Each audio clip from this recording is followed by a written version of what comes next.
Hello, my name is Ramon Rios, and today I will be presenting on Indigenous resistance as informed by the works of Gord. My most cherished aspect of this rock we live upon is the idea of the diversity of the ones who call it home. With regards to only one of the 7 continents, and according to the National Congress of American Indians, North America includes 574 federally recognized Indian nations, variously called tribes, nations, bands, pueblos, communities, and native villages. With this in mind, today's focus will be on artist, author Gord. He's a member of the Kak'e tribe nation. He holds several titles: writer, artist, and activist in his various causes. Resistance and anti-colonial, anti-capitalistic movements are his themes and what I hope to inform you of in this brief presentation.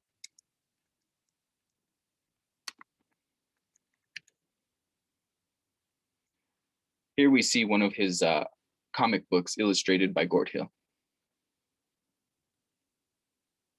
Another artwork inspired by his tribal design.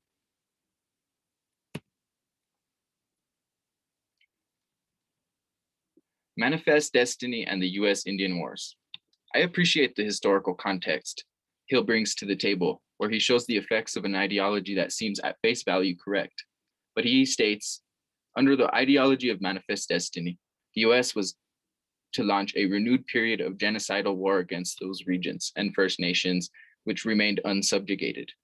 This reminded me of my own tribe's participation in the Battle of the Little Bighorn against the 7th Cavalry, where Crow warriors worked as scouts and would warn Lieutenant Colonel George Armstrong Custer against the inevitable crushing defeat he would experience against massive war parties of both Lakota Sioux and Cheyenne warriors.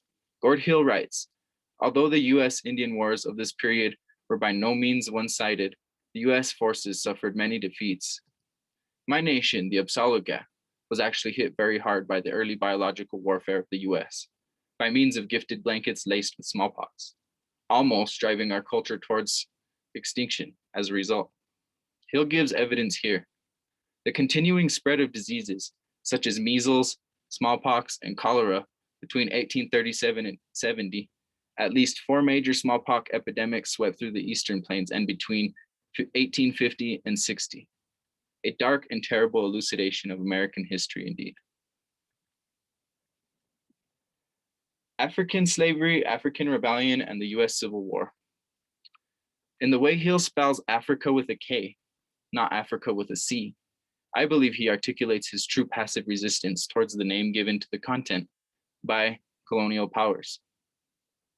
He elaborates that slavery of the first peoples of Africa was key to the growth of an infant nation of the United States economically, but did indeed become catalyst towards what would later lead the enslaved Africans towards freedom. Hill educates us here. Probably one of the most famous African and Native alliances was the example of escaped African slaves and the Seminole of Florida. I was unaware of the helping hands of the Native Americans extended towards the slaves of the time and was proud to read this next quote. The solidarity between the Africans and the Seminoles is most clear in the Second Seminole War of 1835. The Seminoles, under Escolia, refused to accept relocation to Oklahoma, one of the key disagreements also being the U.S. insistence on separation of the Africans from their Seminole brothers and sisters.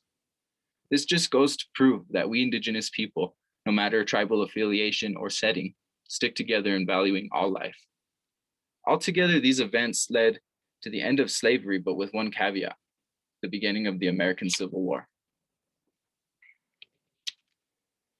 The colonization of Canada. The invasive colonization of the Americas by European adventurers is, in my opinion, falsely taught and remembered as a beneficial action towards all involved, where civilization was handed to the savages.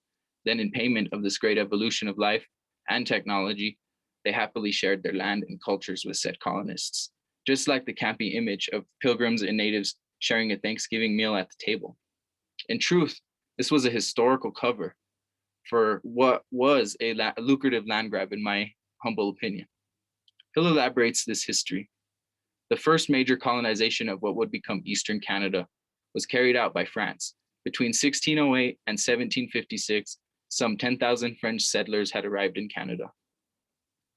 Gord shows his comprehension here that the impact of the Canadian settling Europeans, while not as bloody as the US attempts, it reared its face through a 70 to 90% reduction of the population from around 10,700 to just 3,000 in his research of the first census conducted on his tribe.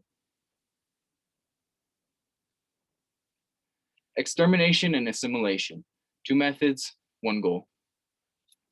Through the lessons I've learned is that clearly the early cultures were ever so exploited to almost extinction, while being bled dry of their own ways by means of profiting, policy, and hidden behind religious facades.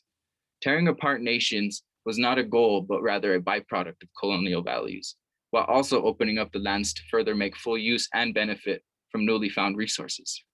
Gord concludes with this beautifully somber sentence.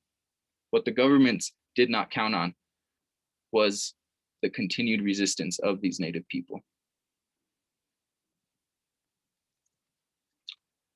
In conclusion, this past year has taught me plenty in the way of reasoning behind fairness. What is fair and what is not? This is where I recall my last hunting trip up north. Our family land is host to many natural wonders, including the Little Bighorn River, cattle, horses, and most importantly, an abundance of white-tailed deer. This was day 3 of a week-long hunting trip. Myself and my uncle had finally had a buck in our crosshairs. There he stood in the center of a bend in the river. I held my breath and squeezed my right index finger. The game had cleanly been taken, but with one cautionary aside, in which I was currently unaware of. Although the buck was standing in the river that is clearly in the perimeter within the property we own, the buck was effectually standing in federally owned waters.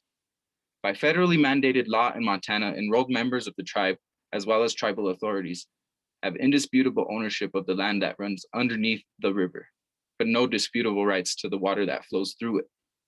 This law is a law that effectively turns me into a pirate anytime I decide to go for a swim.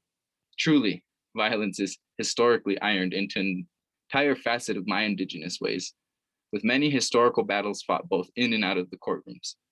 Surely, finding oneself legally located within federally owned waters and jurisdiction while standing on private land seems ludicrous, yet it happens to be a part of life for me.